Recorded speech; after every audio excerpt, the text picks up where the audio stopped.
Hello అండి, welcome back to our channel.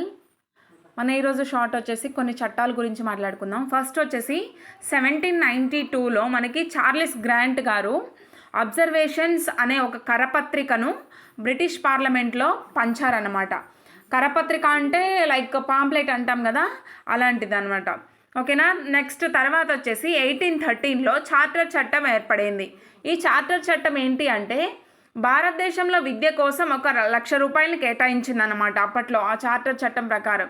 ఈ ₹1,00,000 దేనికి ఖర్చు పెట్టాలి అనే ఒక వివాదం చెలరేగింది. అంటే ఆ వివాదం దేని గురించి అంటే ఇంగ్లీష్ విద్యను అభివృద్ధి పరచాలా, లేదంటే భారతదేశ విద్యను అభివృద్ధి పరచాలా మన భారతదేశంలో అనేసి. ఓకేనా.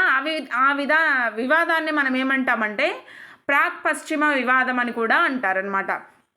నెక్స్ట్ వచ్చేసి 1835లో ఈ ₹1,00,000 దేనికి ఖర్చు పెట్టాలి అనే దానికి ఒక క్లారిటీ ఇస్తూ మెకాలే కమిటీ ఏర్పడింది. దాన్ని మెకాలే మినిట్స్ కమిటీ అంటారు. ఈ మెకాలే కమిటీలో చెప్పింది ఏంటి అంటే ఆంగ్ల విద్యలోనే విద్యాబోధన జరగాలి, ఇంగ్లీష్ని మాత్రమే బోధించాలి భారతదేశంలో, అది కూడా ఉన్నత వర్గాలకు వారికి బోధించాలి.